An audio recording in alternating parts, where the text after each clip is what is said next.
Welcome back to Alberta Primetime, and on the vocal point now, Alberta is defying rising national unemployment. So are you in a better position to secure a bonus this year?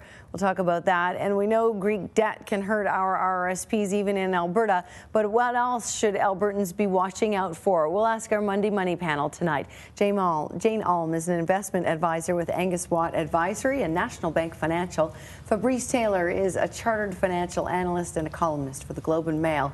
And Shafik Hirani is director and senior executive financial advisor with Investors Group Calgary. Good evening, everyone. Good evening. Hello. Well, Statistics Canada's latest unemployment numbers show our national jobless rate rose a little last month to 7.3%, but Alberta's jobless rate falling. It's down a third of a point to 5.1%. So, Jane, how much is Alberta unemployment expected to continue dropping, and how quickly? Well, a lot of that will depend, obviously, on our oil and gas sector and the dribble-down effect of people earning a little bit more money and driving the economy. We can't expect that it's going to drop forever, because there gets to a point where we get inflow from other provinces of people looking for positions. So that's probably going to start. The jobs have been shedding in other provinces. They have been. Does that happen fairly quickly? People think, I'm going to apply for that job in Alberta and pack up and move. I don't think it happens as quickly as we would like it to happen here, because as an employer, you want to be able to have a selection of good staff. And that's getting a little bit harder to get now. We're not back to where we were in 2007, but trying to find qualified people is not necessarily the easiest task today. Shafik, the national numbers are thanks to 54,000 fewer full-time jobs in October, but since last year, employment across the country is actually up 1.4%. I guess a modest economic recovery there. Is the rest of the country's labor market, do you think, affecting Alberta in a significant way, whether or not it's just jobs or just the economy? Is it holding us back? Is it making us look good? You know, Jennifer, I don't think it's the labor market that's affecting Alberta. I think it's the gross domestic productivity, or the GDP of the national economy as a whole. They're trying to get GDP to grow at 2%. The labor markets, the unemployment rate at 7.4% is an improvement. Alberta is at 5.1, which is an improvement from 5.4. If you look at where we were in 2008, we were at 9% unemployment. So the trend has been good. The problem right now is that Mark Carney, Flaherty, Harper, they can't really do anything right now, because the GDP itself, the gross domestic productivity, is borderline on a recession right now. We have a negative quarter of growth. If we have another negative quarter of negative GDP, we'll officially be into a recession, albeit a mild recession. So they don't have an economic stimulus package to help. So basically, Alberta's doing good, a little bit better in the country. I think things will improve a little bit. Fabrice, can we really expect any better right now when we look at the rest of the world? Well, I want to get back to what we were talking about earlier, because Jane and I were discussing this before the show, and her husband manages a store and is having trouble finding staff again, or starting to have trouble, just like in 2007. We're not there yet, but we're heading back. And we have these perverse policies in our country that kind of encourages people to stay at home and not to move and to be mobile. So we've got unemployment in some regions where it's 10%, 9%, 11%, maybe even more. And here it's 5%, and people are having trouble. And you have to wonder, like, what are the policies you're talking about? Well, for example, on insurance, UIC, which encourages people to stay put. You know, like, you don't have to go, because you can just collect your pogey check and be happy for 6 months or a year. And they're regional, as you know. So in some areas they're a lot more generous than others. So my question is, Alberta is clearly the economic engine of Canada right now. It's certainly not Ontario, where they're sputtering away because the dollar has crushed their manufacturing, and they've got a terrible, political environment out there. How much better would Alberta do if we had more access to qualified labor and more abundant labor and cheaper labor costs? Our Labour Minister, formerly Thomas Lukaszuk for Alberta, has long complained that he's done everything he can to get Ottawa to help with various policies, everything from temporary foreign workers. I don't know how much he's talked about employment insurance, but I mean, Jane, should we be asking for much more given the new economic might that Alberta has in the country? Well, I think that, as Fabrice said, it's regional. So it's not just asking the federal government, it's asking all the other premiers, and it's asking all the other labor ministers around the country. Maybe having a brainstorming session. What can be done? You've got a problem here. We need people. I think we should go to Greece. There's lots of unemployed people there, and bring them here. But it's not just Alberta; it's Western Canada, because Saskatchewan's doing very well. Saskatchewan's unemployment rate is even lower. Lower, yeah. And parts of BC where oil and gas are strong. So it's not just a provincial matter; it's a regional matter. But the economic might has shifted to the west, but the political influence is not here yet. Shafik, a survey of Canadian executives by staffing firm Robert Half International shows 17% of CEOs believe bonuses for those people in Alberta lucky enough to have jobs will be higher this year. 10% said they'll be lower. Most said they'll at least stay the same. What do you think, particularly in Alberta, perhaps we're not even an intensely bonus-heavy province? I suppose it depends on the sectors. Where do you see things headed? Yeah, you know, I think actually, I saw that Robert Half survey, and there were certain sectors that were looking really good, and there are certain sectors that were a little bit dry. Accounting and finance don't look as hot. Technology, the legal industry, they look strong. They look fantastic. So I think if Alberta can keep up with innovation, that will hold the Alberta industry very strong. There's not a lot of industries, though, that do give cash, Jane.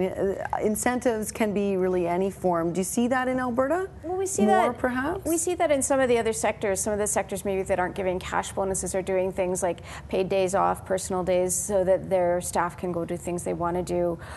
Those kind of different incentives that still provide people with some flexibility in their life, with some extra time for their family, and so a bonus in a different sense.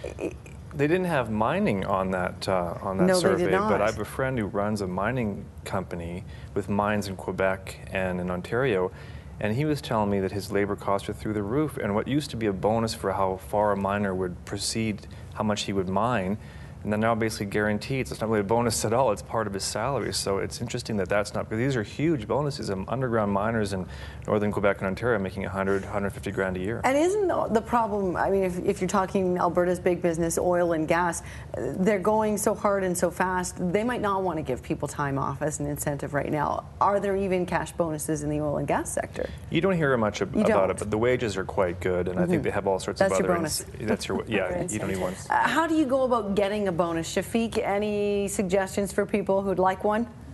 Oh, I think the squeaky wheel gets the grease. I think you have to ask. Alberta, they do an incentive program, but a lot of the Alberta incentive program is based on stock options.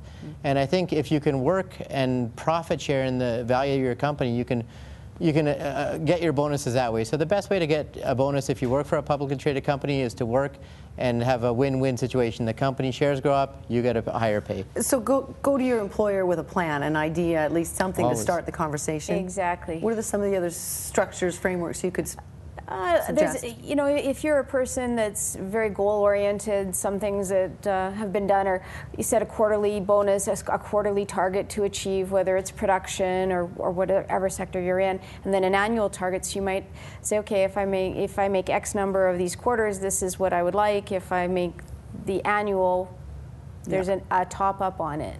Fabrice, last bit of advice for anyone Make yourself indispensable. That's my best advice, so that they can't live without you. And so when you ask for a bonus, they'll be more likely to listen.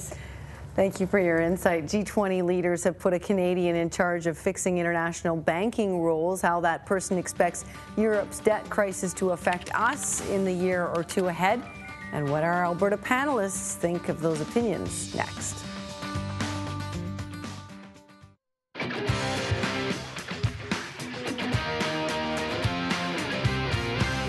G20 leaders have put Bank of Canada Governor Mark Carney, who was raised in Edmonton, at the helm of the group's Financial Stability Board. He is to overhaul international banking rules. Carney is slashing expected growth, meantime, in the Canadian economy due to crippling debt in Europe. Fabrice, Alberta may seem far away from the Eurozone, but what is the impact of the trouble there going to be for us? Oh, sadly, we can't escape the ineptitude and incompetence of Europe's political class. It's just impossible. It's nice to know that a Canadian will be sort of sweeping up after them now, because, you know, they're just such a disaster. I mean, Berlusconi, the Italian president who knows every call girl by name in Rome, and then the Greek government, which literally cooked their books like Enron did and walked away with their pockets full of money, and no one went to jail. It's just incredible. A lot of people just don't understand, though, what's happening in Europe. Why does it send some of our RRSPs tumbling? Why does it affect our economy? They're not, they're not our biggest export partner, but the banking system in the world is very tightly interconnected. You don't see it. You go to your bank, you see a branch, you don't understand that that branch is part of a bigger bank, and that bank has loans and all sorts of ties to other banks, and they cross the Atlantic, they cross the Pacific. The banking system is basically, there's one banking system in the world. And it's the banks who have lent Greece this money, which so they can't pay back. Well, it's not a question of deleveraging. Is what happens to a bank? Banks have huge amounts of assets and very little equity. So if a small reduction in their assets will wipe them out, right. And then their counterparties, which may be Canadian banks, which may be U.S. banks, are now in trouble because that bank owes them money and they can't get it back. Jane, when it comes to our RRSPs, I mean, we'll set aside the Alberta economy for a moment. What should we avoid having in our investment portfolios until the euro debt crisis plays out over the next few years? European equities, obviously, you don't want to touch them. I was going to say, you don't want to own Greek debt. You probably don't want to own a European bond fund at this point in time. You would probably avoid, you'd have to be careful on avoiding all the European mutual funds, because there are some good companies in Europe, but you can't control what's in those. So those are areas that you would be trying to manage through. The big thing, though, as Fabrice said, is the debt. So when you've got bond funds that are supposed to be global and they've got a large portion of European debt in it, you don't really know what's there. You can't control that. And you don't want to have the euro. I mean, I think the euro is doomed. I don't think the euro can survive all this, all these haircuts. Shafik, does the U.S. and European debt crises present opportunities for investors? Is there something that we could be looking at to take advantage? Well, if you're an arbitrage player and you're a short seller, then maybe. But you know, I'm with Jane and Fabrice on this one. I think you're going to see the European currency at least diminish in value, and I think you know, Jane said something really important about European debt. That's even not a good investment. The yields are very high for a reason. The yields are high because if you invest in those things, there's a high risk, and the currency is going down. They're not the place where you should be putting your RRSP money right now. It's not all bad news, especially in Alberta. There are a lot of good money stories in our province, aside from Greece and Europe, all the debt troubles in the world. Let's quickly go around. What else are you watching? Jane, what's on your radar? Well, what's on my radar right now is actually the U.S. Super Committee, whether they're going to be able to come up with an agreement, and whether we're going to have more politics and less policy. Again. Is that to handle Washington's debt crisis? That is to handle Washington's debt crisis. Their deadline is November 23rd, and it has to be passed by Congress. So they are quickly running out of time. Shafik, what are you watching? What do you like? What do you not like? You know, this decision about the super committee Jane mentioned is vital for the Alberta economy and the real estate. What I'm watching is tomorrow's announcement by Greece.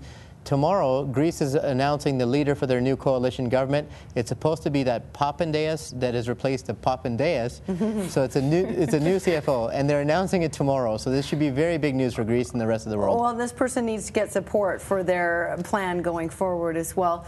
Fabrice?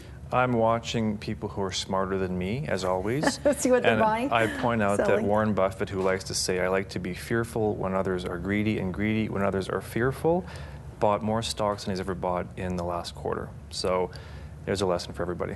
Thank you all for your lessons for all of us tonight. Jane Alma is an investment advisor with Angus Watt Advisory and National Bank Financial. Fabrice Taylor is a chartered financial analyst and a columnist for the Globe and Mail newspaper. And Shafik Hirani is director and senior executive financial advisor with Investors Group Calgary. Thank you all. Thanks. Thanks.